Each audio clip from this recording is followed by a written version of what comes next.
National stock exchange द्वारा प्रस्तुत सशक्त निवेशक में आप सबका स्वागत है।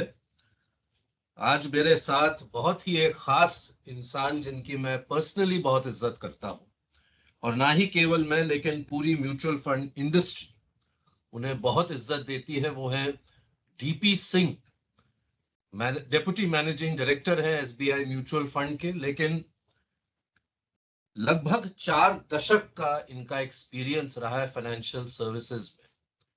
पहले एसबीआई बैंक में उन्होंने काम किया और 1 दशक से ज्यादा से जो देश का सबसे बड़ा म्यूचुअल फंड है, 9 लाख करोड़ रुपए से भी ज्यादा मैनेज करते हैं रिटेल इन्वेस्टर्स का पैसा, उसके एक बहुत ही अहम हिस्सा रहे हैं डीपी सिंह जी। आज हम उनसे बात करेंगे कि हेल्दी मनी हैबिट्स क्या होती है। हम लोग सब जिंदगी में तरह तरह की हैबिट्स बना लेते हैं और हेल्थ की बहुत चर्चा करते हैं, मनी की बहुत चर्चा करते हैं, लेकिन हेल्दी मनी हैबिट्स क्या होती हैं और हमें इन पे क्यों ध्यान देना चाहिए, क्योंकि जिंदगी में आप सब जानते हैं कि कोई भी बुरी आदत आपको अपने लक्ष्य से दूर कर देती है और इसी तरह कोई भी अच्छी आदत आपको अपने लक्ष्य तक लेकर जाती है। तो पैसे की दुनिया में, निवेश की दुनिया में ऐसी कौन सी हैबिट्स हैं, इनसे बेहतर कौन जानता है जिन्होंने बहुत करीब से भारत के जो सिटीजन्स हैं उन्हें अपने अलग अलग रोल में करीब से देखा है।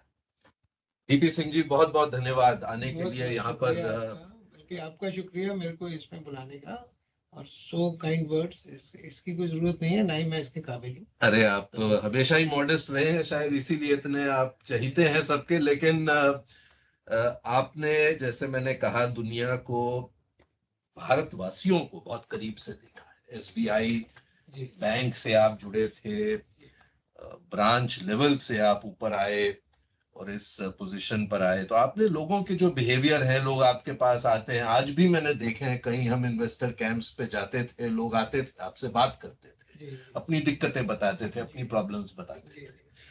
तो सबसे पहले मेरा ये सवाल है कि आपके मुताबिक सबसे बड़ी गलतियां हम क्या कर बैठते हैं अपने निवेश को लेकर? सबसे बड़ी गलती क्या होता है, निवेश की यात्रा और बचत की यात्रा दो अलग यात्रा है।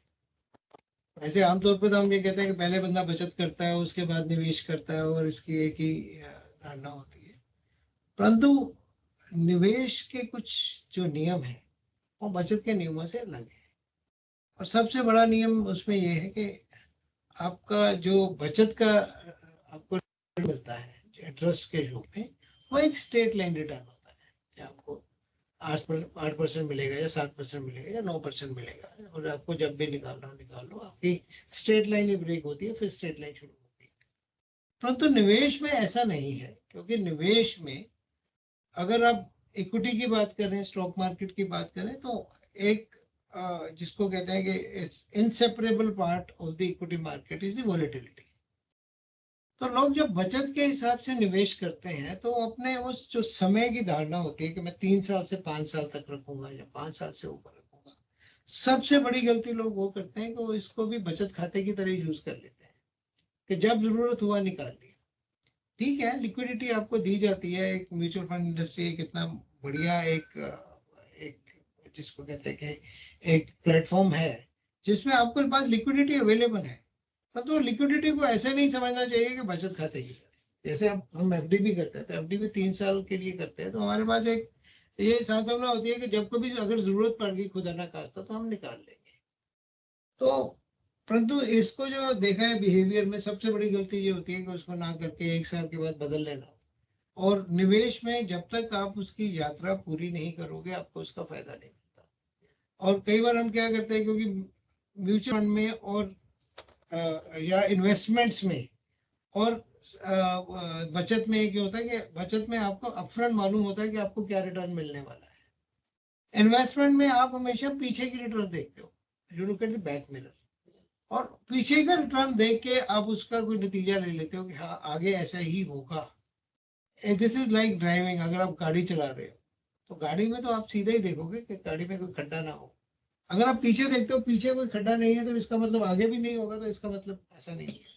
तो देर आर वोलेटिलिटी, सबसे बड़ा तो ये है, ये तो कि सबको लोगों को डिसिप्लिन होना पड़ेगा। निवेश का पूरा फायदा लेना है तो उसकी पूरी यात्रा को निकालना पड़ेगा, लंबी अवधि तक निवेश को रखना पड़ेगा। एक तो ये चीज है इसमें।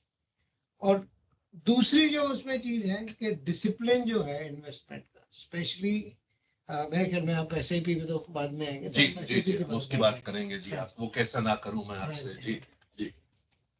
लेकिन डिसिप्लिन पे जैसे आपने कहा, और उससे पहले मैं एक, जैसे आपने जो जर्नी की बात की कि एक अगर आप एफडी लेते हैं, और हम एक, आप तो जानते हैं एफडी का ये एक, हम एक सोसाइटी है जी।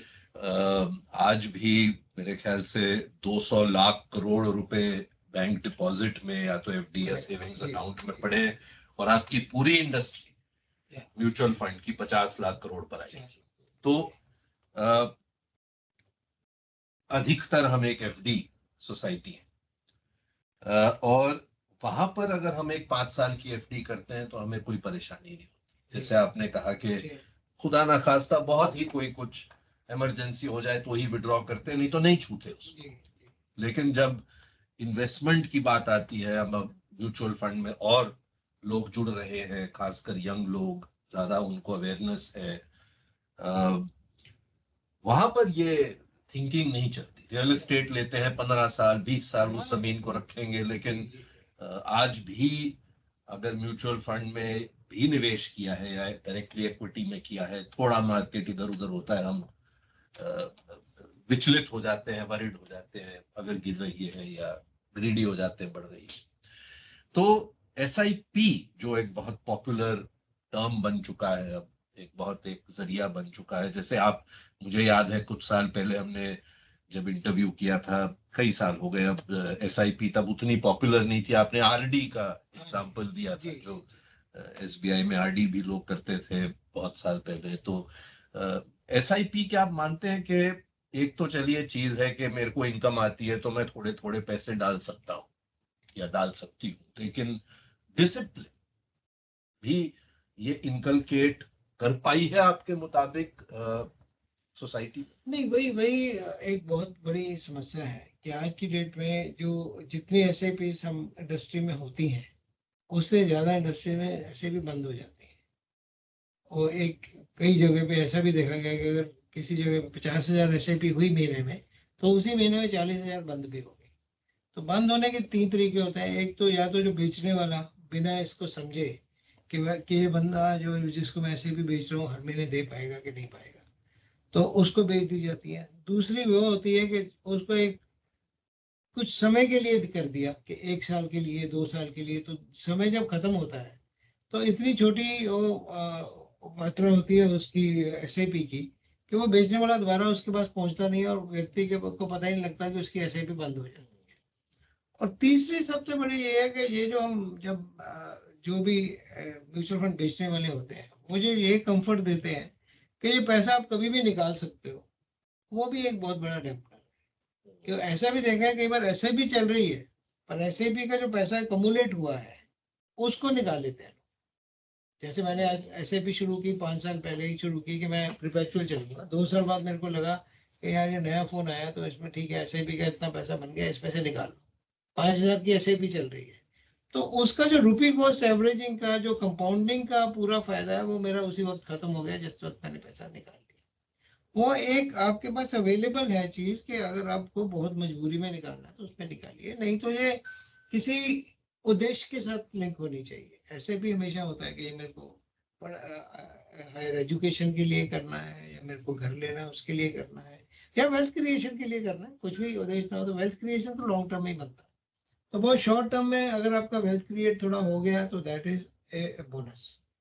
It should not be taken as a right के यार म्यूचुअल फंड में तो ऐसा ही होता है कि हर पिछले 2-3 सालों में लोगों ने ऐसा देखा है कि एक तरफ देखा है कि मार्केट ऊपर जा रही है, जबकि मार्केट ऊपर भी जाती है नीचे भी जाती है, एवरेजिंग होती है, रुपी कॉस्ट एवरेजिंग करनी पड़ती है। तो मेरा ये कहना है कि अलग अलग एसआईपीज, एक व्यक्ति की 10 एसआईपीज भी हो सकती है, पर हर एक ऐसे का एक अलग उद्देश्य होता है। उस उद्देश्य को के ऊपर कायम रहना चाहिए और बीच में उसको तोड़ने की जो एक प्रथा सी है उसको थोड़ा छोड़ना पड़ेगा। वो मेरा एक सुझाव रहेगा। जो जहाँ पे अगर वही मजबूरी है, खुदा न खास्ता कोई ऐसी चीज पड़ी गई, बीमारी आ गई, आपके पास लिक्विडिटी नहीं है, बाकी और आपके पास डिपॉजिट में नहीं है, बैंक में नहीं है, तो निकालना पड़ेगा, फिर तो निकालोगे, उसमें कोई दिक्कत नहीं।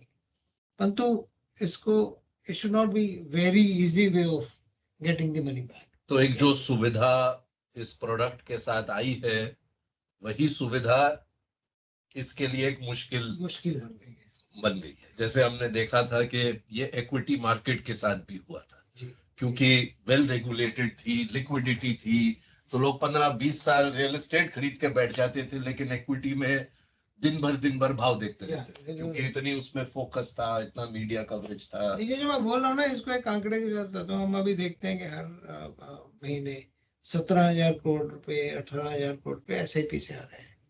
तो हमें लगता है कि 17,000 करोड़ रुपए आ गए एडिशनल। और जब हम पूरी इंडस्ट्री का ये देखते हैं कि नंबर कितना है, नेट सेल्स कितनी है, तो नेट सेल्स लमसम में भी होती है, तो ये आमतौर पे यही धारणा रहेगी कि 17,000 तो SIP से आ गए, 8-10,000 और आ गया, तो 25 से 28,000 होना चाहिए। और देखते क्या है कि 17,000 के अगेंस्ट हर महीने की नेट सेल्स जिसको बोलते हैं कि नेट कितना बड़ा, तो वो 7,000 होता है, 8,000 होता है, 5,000 होता है, 6,000 होता है, या नेगेटिव होता है। तो मतलब क्या है कि जो SIP का पैसा आ रहा है, पैसा निकल भी रहा है, लोग प्रॉफिट भी उतने बुक कर रहे हैं।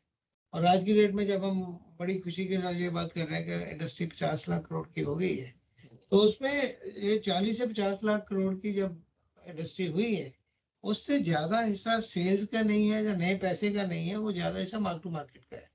25 से 30% मार्केट बढ़ गई पिछले 2 साल में। तो वो जो मेरा पैसा आज पहले 10 लाख करोड़ था, 10 लाख खुद ही 13 लाख करोड़ हो गया, या 15 लाख करोड़ था तो आज 18 लाख करोड़ हो गया।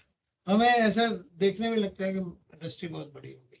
परंतु एक एक जो जो सकारात्मक हम एक ट्रेंड देखने को मिल रहा है कि आने वाले टाइम में FD में पैसा जो है अमूमन कम जा रहा है, जबकि म्यूचुअल फंड में जो एक रेशियो होती है mutual fund to bank deposit, वो रेशियो बढ़ रही है।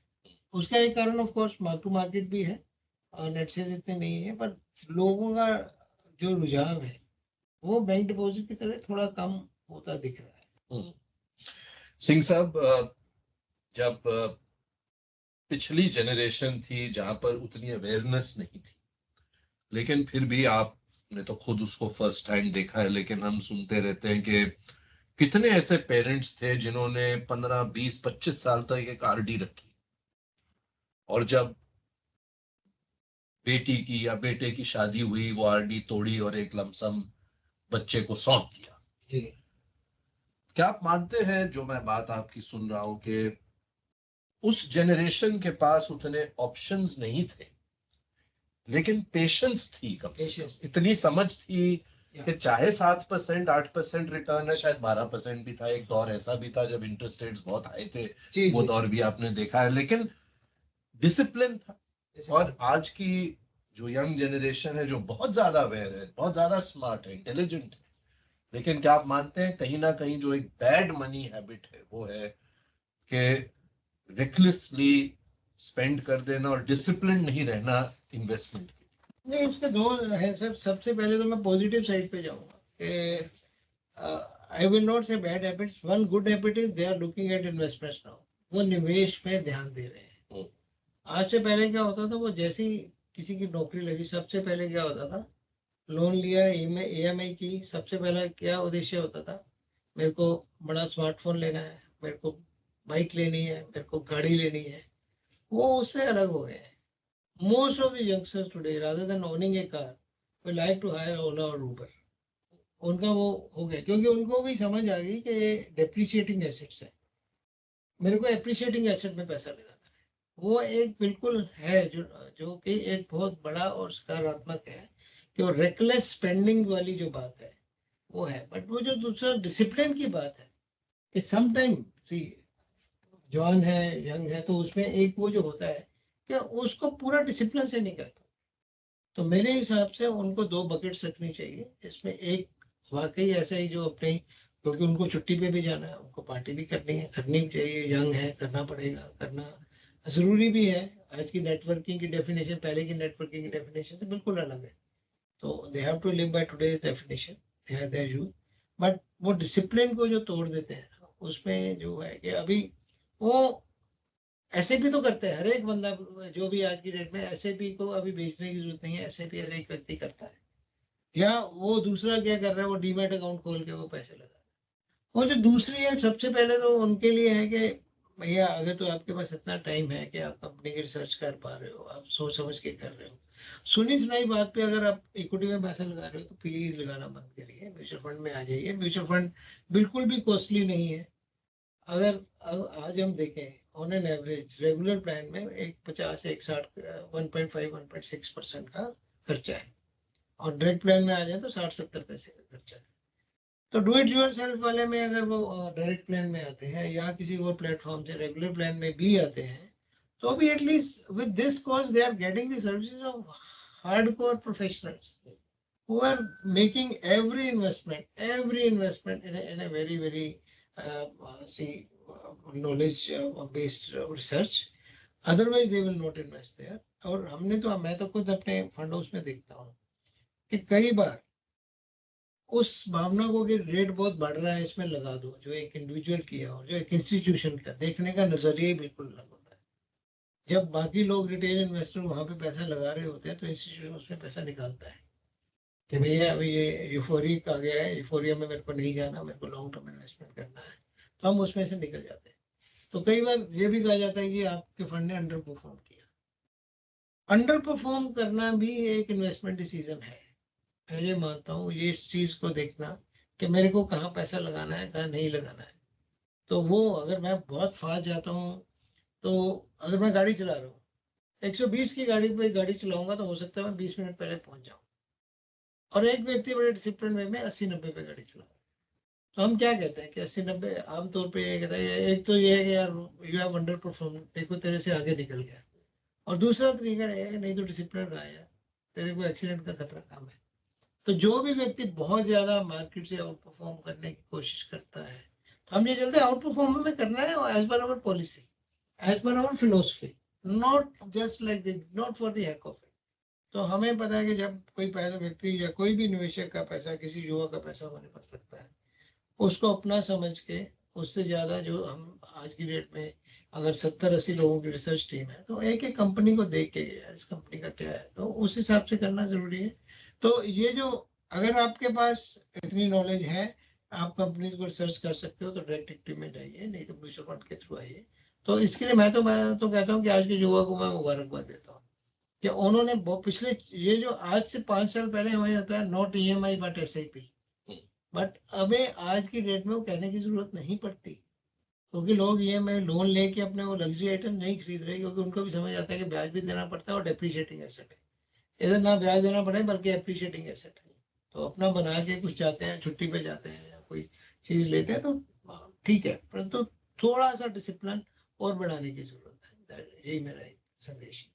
एक और जो एस्पेक्ट है जिस पर आप पर्सनली, क्योंकि आपने अगेन जैसे मैंने कहा एक बैंकिंग सेक्टर से आप आते हैं और एसेट एलोकेशन की लोग बात करते हैं, लेकिन हमेशा से आपने ये इंसिस्ट किया है कि म्यूचुअल फंड्स को शायद शुरू में काफी हद तक या अभी भी एक इक्विटी का व्हीकल माना जाता है, जी। लेकिन फैक्ट ये है कि डेट भी उतनी ही जरूरी है आपके पोर्टफोलियो। बिल्कुल। इसके बारे में अगर आप कुछ बता पाए कि कैसे सारे पैसे एक जगह डालने में एक अच्छी मनी हैबिट नहीं। जी बिल्कुल। डेट में अगर देखिए, अगर आप बैंक में पैसा डाल रहे हैं या किसी डिबेंचर में डाल रहे हैं या किसी कंपनी की FD ले रहे हैं, तो उसमें आप उसी कंपनी या उसी बैंक या उसी कोऑपरेटिव बैंक या उसी स्मॉल बैंक पे आप पूरा रिस्क ले रहे हैं, क्योंकि उनका आपको नहीं मालूम। म्यूचुअल फंड में हमेशा एक पोर्टफोलियो अप्रोच होता है, specially the money coming from the small investor is put in very very safe portfolio. तो डेट का होना बहुत जरूरी है, परंतु अभी ये साइक्लिकल होता है। इसमें जैसे हम कहते हैं कि अगर आप निवेश कर रहे हो और आप बचत कर रहे हो तो दो अलग मुद्दे हैं डेट के। कि अगर आप निवेश कर रहे हो तो आपको इंटरेस्ट रेट साइकिल के हिसाब से डेली बेसिस पे वैल्यूएशन होता है। तो उस हिसाब से अगर ब्याज दर में बढ़ता है जो घटता है तो उसमें वैल्यूएशन में फर्क पड़ता है, जो कि एक आम व्यक्ति को समझना थोड़ा मुश्किल होता है। परंतु उसमें भी वही है कि अगर आपने 3 साल या 5 साल के लिए पैसा लगाया तो वो सारी साइकिल्स बीच में इवन आउट हो जाती है। तो उसमें एक जो जिसको हेडविंड बोलते हैं, जो थपेड़ा हमें पड़ा, वो ये था कि पहले रिस्क रिवार्ड था कि अगर आप ऐसा रिस्क ले रहे हो मार्केट में जिसमें आपको मालूम नहीं है तो उसको रिवार्ड के तौर पे आपको एक इंडेक्सेशन बेनिफिट दिया जाता है, जो कि पिछले साल विड्रॉ कर लिया गया है। कि उसमें अभी अगर आप प्योर डेट फंड में पैसा डालते हो या एफडी में पैसा डालते हो, आपका टैक्स ट्रीटमेंट सेम है और रिटर्न भी करीब करीब सेम है, क्योंकि अभी आज की डेट में बैंकों के ऊपर बिकॉज ऑफ क्रेडिट ग्रोथ उनके पास डिपॉजिट की बहुत डिमांड है और वो भी ब्याज बढ़ा के दे रहे हैं।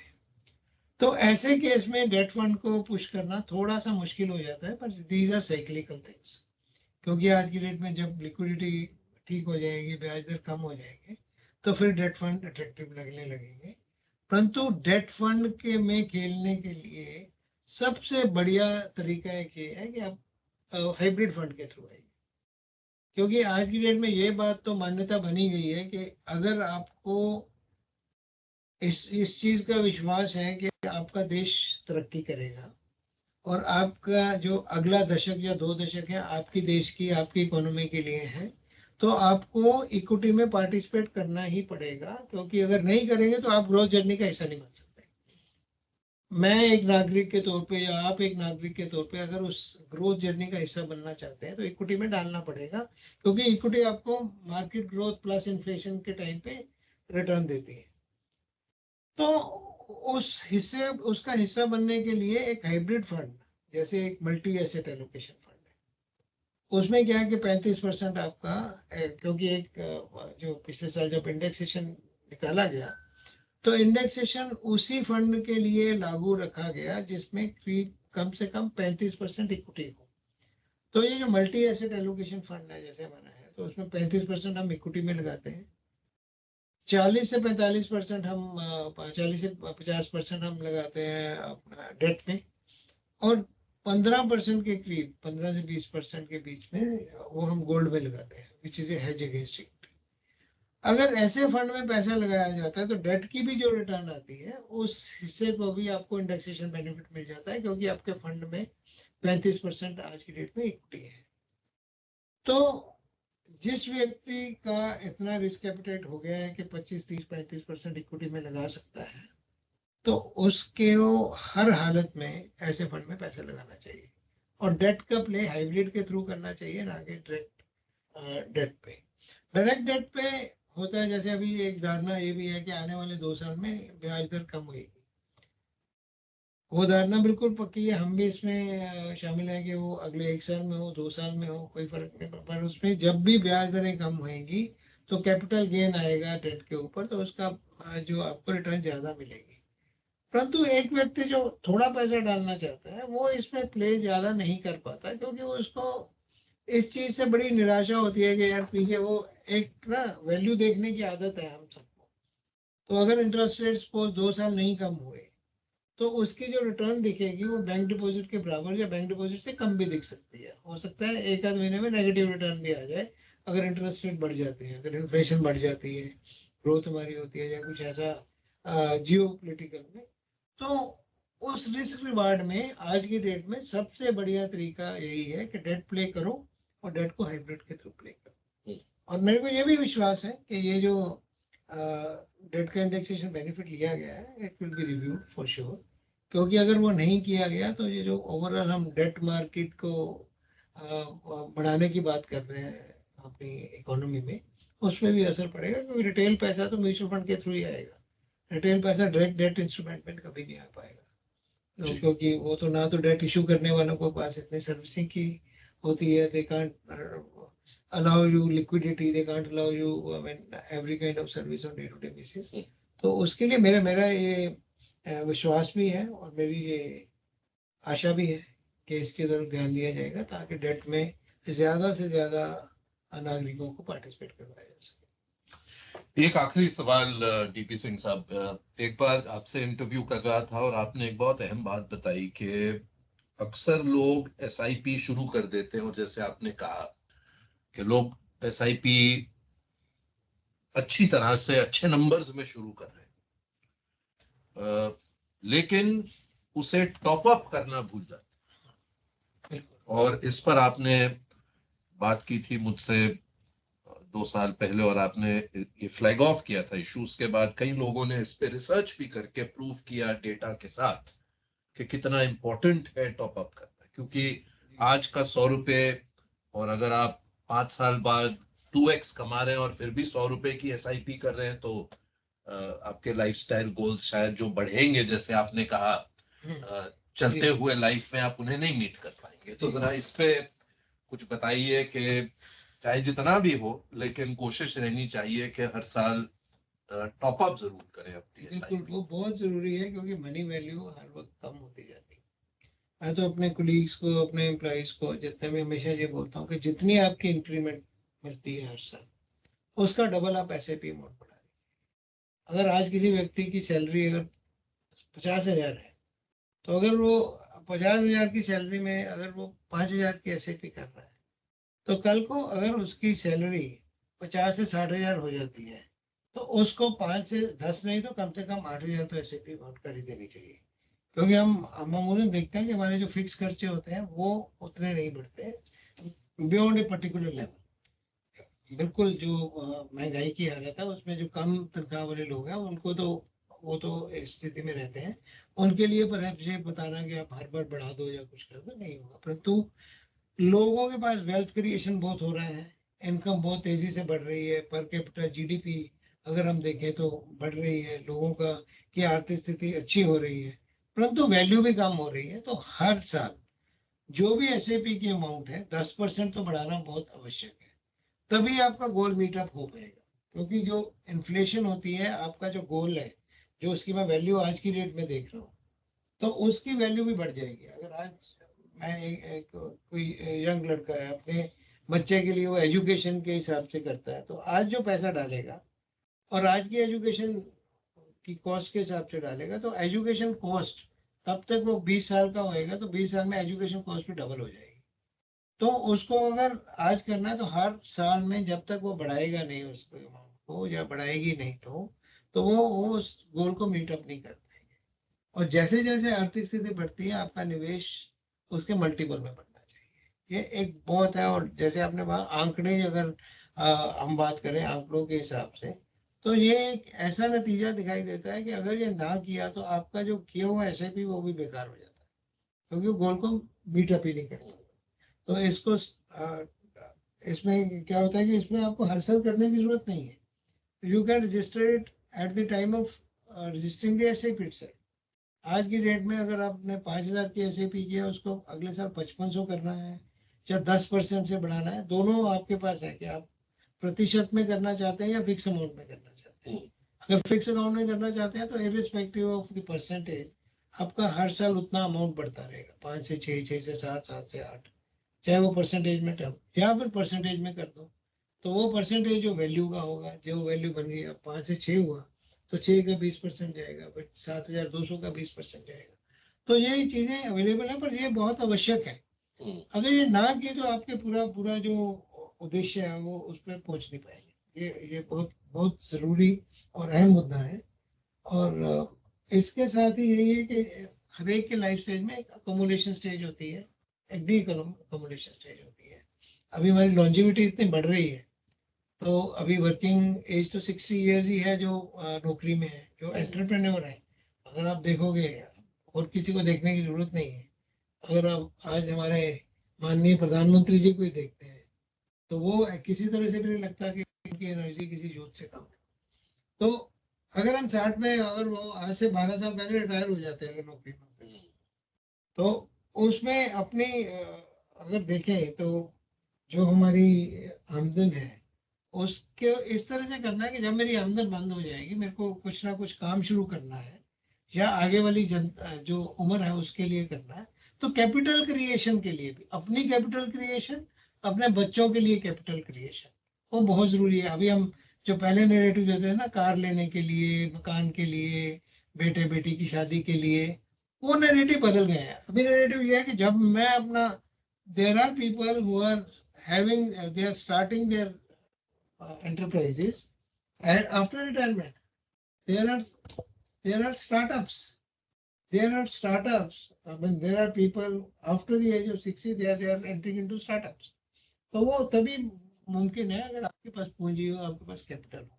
या अपने बच्चे के लिए ये नहीं कि सिर्फ एजुकेशन के लिए, उसके लिए कैपिटल क्रिएशन के लिए भी ये बढ़ाते रहना बहुत जरूरी है। तो ये कम्युलेशन स्टेज में हमें ये सब कुछ करना पड़ेगा ताकि हमें एसडब्ल्यू पे जाने के लिए 75 साल की उम्र में जाए, ना कि 60 साल की उम्र। हमेशा की तरह बहुत अच्छा लगा आपसे बात करने में डीपी सिंह साहब। थैंक यू वेरी मच कि आप एनएससी स्टूडियो आए, और मैं उम्मीद करता हूं कि 10 लाख करोड़ का आंकड़ा तो आप जल्दी क्रॉस कर लेंगे, लेकिन उससे कई ज्यादा अपॉर्चुनिटी है इस देश में। और जो आगे अगले 10 साल 20 साल जैसे आपने कहा, ये भारत के लिए बहुत ही क्रूशियल और बहुत ही ग्रोथ ओरिएंटेड इयर्स रहेंगे। तो इसमें ऐसा ना हो जाए कि हम भारतवासी ही मिस कर दें इस बस को। तो अगर आपको इस ग्रोथ का हिस्सा बनना है तो इक्विटी में जाना पड़ेगा, और इक्विटी में हमेशा की तरह सलाह, बड़ी ईमानदार सलाह एक्सपर्ट्स के थ्रू जाए। एक्सपर्ट्स के थ्रू जहाँ एक्सपर्ट बनिए या एक्सपर्ट्स के थ्रू जाए। Don't shy away from paying 50-60 पैसा। बहुत बहुत धन्यवाद। Thank you.